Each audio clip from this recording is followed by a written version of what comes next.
here with Fishing Outdoors today, and we're going to be talking about setting up specific poles. So, first of all, for catfish, this is the ideal pole right here. Just having a bait holder and a weight. But I'll show you how to set this up real quick.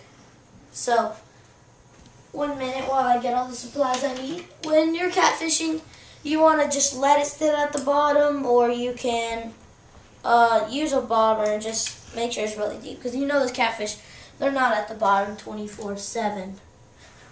So, let me get my tackle box. Alright, when we're talking about catfishing, one of the things you're going to want to do is you want to get something like this. Some magic bait or some liver or some type, and then some kind of dip bait. That's what I like to do. I like to stick this in the bait holder and then squirt a little bit of this in there, because this will stay in there without getting robbed. So that's just one of the techniques I've used. I've caught that's how I caught my first catfish, actually, off of those two things. So I'll unset this. I'll take a second because I'll show you how to do it. Just while I'm doing this, next we're going to be talking about bass and bluegill poles, but that's going to be in a separate video. So yeah, I think the cameraman's showing you a better look at the magic bait. I really recommend that stuff, especially liver and cheese. I've never tried the others, but my friend has. He didn't get as many bites as me. You can get that at like a Walmart or Bass Pro Shop for just like $3. Okay, so the first thing you almost want and almost need is a treble hook, no matter what, and if you're lucky, a bait holder. So this isn't the exact way to set up a catfish pole because I don't have a leader line.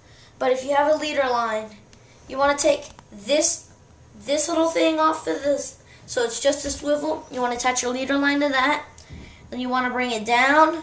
You want to have a weight right there when you have a leader, right there when you have a leader line. But I don't, so I'm going to put it right about somewhere over there later in the video. So then you want to take your treble hook or bait holder, and you want to just attach it with the leader line and put the weight on.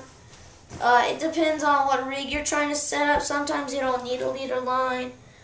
I don't like to use them because I think it gives the fish an opportunity to see that there's a line. And I don't know, some fish can turn out to be really smart. I figured that out in the past year. So that is how you set up one of your catfish poles. If you want to and you're not good at just looking at it underwater or just feeling tension in any way, you just get a big old bobber and just stick it on like, just in any way, try to figure out how deep where your casting is, then stick a bobber where it's almost on the ground. So that can help you out sometimes. So yeah, well, when you're catfishing, it can be kind of hard and stuff, so you just want to make sure you have the right stuff. If you don't have the right stuff, they're not going to bite. But that's pretty much how you set up a catfish pole. But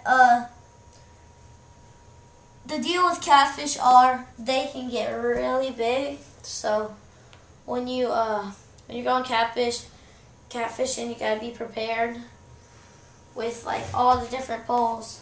Cause like this, I like use this pole for bass and stuff, catfish some of the time because it's such a good pole. I don't want to break it. This is Shakespeare Ugly Stick, just to let you know. It's open cast reel. And I'm gonna set this to the side. So this would be the ideal pole for catfishing because it's a really strong pole. It's Zebco Hog Seeker. And this pole is 20 pounds, so I like to use this because I feel more safe about not losing my fish. So it's set up the exact same without the leader line because, like I said, I don't like to use it and I don't have any and no bobber. So that'll be all on the catfish video. See you guys next time when we're talking about bass and bluegill.